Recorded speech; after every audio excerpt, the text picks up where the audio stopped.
Welcome back everybody to another special video of Absolute Universe News, your one-stop shop for everything Absolute Universe News out of DC Comics, Marvel Midnight from time to time whenever I feel like it. Today's a big packed episode. We're talking about Michael Walsh's potential DC Absolute series, or maybe it's in the DC Next Level. We're also talking about the fact that James Tynion IV almost wrote Absolute Batman. He has a funny story that he went into where he was talking with Scott Snyder. We'll get into that as well. But let's start off with the big elephant in the room. Of course, I'm talking DC Blackout. So there's an ongoing boycott, if you guys didn't catch the news, because there's 1,200 plus days without a black-led ongoing in continuity book out of DC Comics. And you go through this website was put together by JP Numbra and the members of the BCA, I believe they call themselves. So they break it down.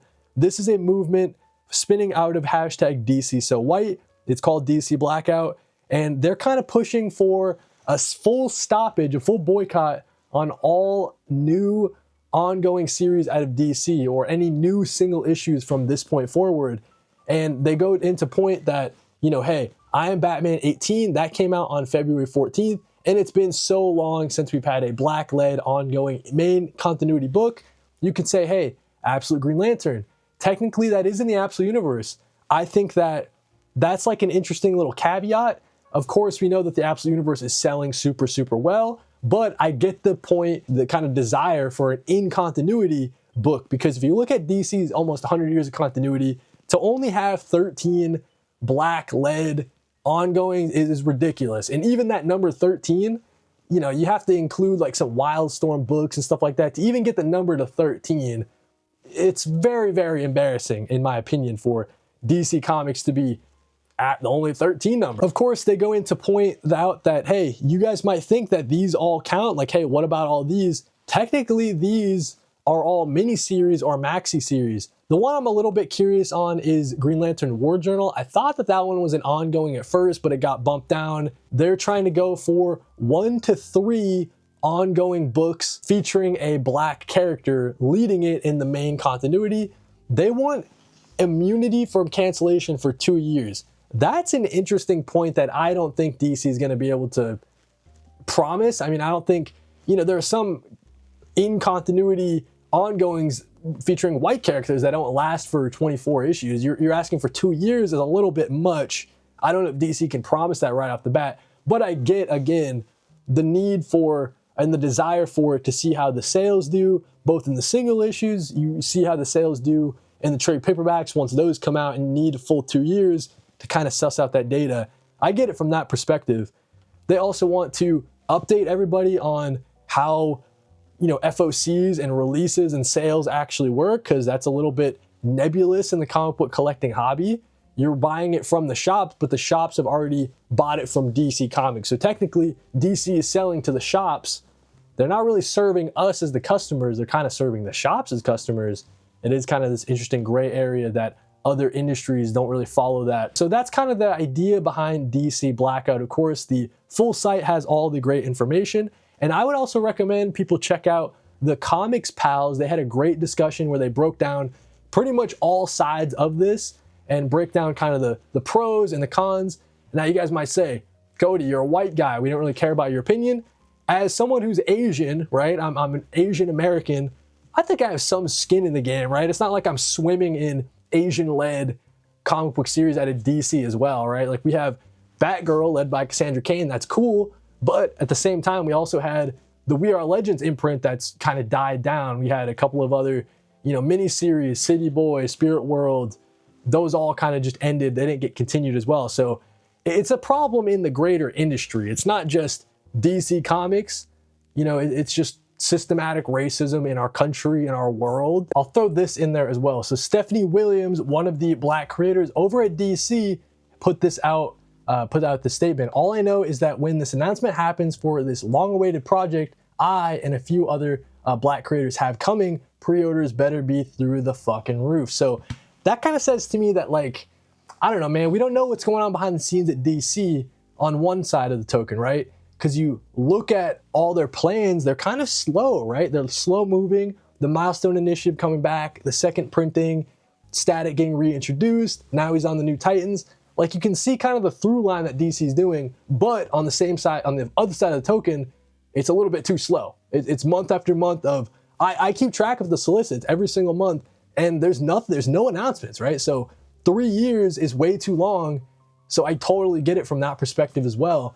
It's just very interesting to see Stephanie Williams kind of speak out and say, hey, there are things coming. We just might not be privy to them as the audience. We don't know kind of what's going on behind the scenes. So keep that in mind as well. I'd be curious how you guys are feeling about the DC Blackout, the boycott, down in the comments, and please keep it respectful. I know my audience is respectful, but yeah, just try to keep other people's opinions and feelings in mind when you're arguing down in the comments. But with that being said, I wanted to jump over to Michael Walsh's potential DC series. So we know that Michael Walsh is really accomplished over in the indie scene, doing things like Silver Coin, that's a horror anthology out of Image Comics. We also have, of course, teaming up with James Tynion IV for Exquisite Corpses, a really well-regarded series out of Image Comics as well, great horror stuff. The quote here that I have regarding Michael Walsh's DC project, we don't know if it's next level or absolute, that's why I wanted to bring it up. I can say that is a referential of some of the other things that I've done over the last few years. Tonally speaking, I can say that it's a character that's been around in DC for a long time, but hasn't really had a book in quite a while. I can say that I'm writing and drawing the book and that Toni Marie Griffin will be coloring the book. So that is going to be an interesting creative team there. He also goes on to say that it's going to be scary and we're pushing the boundaries of what a DC core book will look like and can do in really exciting ways. It's not going to be your typical DC superhero book, I will tell you that. We're really taking some swings at it, and DC's been incredibly supportive of all the things that I want to do and the ideas that I've had for it. I think that this probably is in reference to probably Etrigan the Demon. You know what I'm saying? If I'm being kind of smart about it, all the kind of clues that DC's been laying, it's probably in reference to Etrigan the Demon. Well, I mean, what if we're doing like a Swamp Thing kind of thing? Like I could see Michael Walsh being tapped for a really great Swamp Thing run. Maybe you have Levi as the main character. Maybe you're doing absolute Swamp Thing. But my money's probably on Etrigan as a DC Next Level title that's been announced. We just don't know the creative team. But all this is to say, I really recommend checking out Michael Walsh's and Toni Marie Griffin's The Frankenstein series out of Universal Monsters. I know we talk DC here, of course, but this is great stuff, and it's a great example of what Michael Walsh can potentially be doing in the DC universe. Kind of the lovable, tragic monster. That's kind of the vibe I would expect, so maybe that would kind of match for like a Swamp Thing sort of vibe. Or maybe you bring those kind of, you know, vibes to an Etrigan the Demon series. But let's talk about Scott Snyder and James Tynion IV. There was an interesting conversation with Popverse that went out with James Tynion IV. They get into it, and they were pretty much saying that there was a little bit of discussion between Scott Snyder as he was spinning up the Absolute Universe, potentially trying to get James Tynion IV to write Absolute Batman. James Tynion IV describes it as, the way I was put in the whole era was, it was kind of a year and a half of me being like, Scott, why are you doing this? He was going back into superheroes, and that meant that he kept calling me. I could tell that he didn't realize that he was asking permission to do this. Of course, Scott Snyder wrote the legendary Court of Owls saga. He was really excited, but he was worried about how it would go. He even tried to get James Tynion IV to take up the Absolute Batman script duties, but James Tynion was like, hey, I just quit Batman a year and a half ago. Eventually, Tynion laid it out on the table for his mentor and frequent DC collaborator. He said to Snyder, you will never forgive yourself if you don't do this.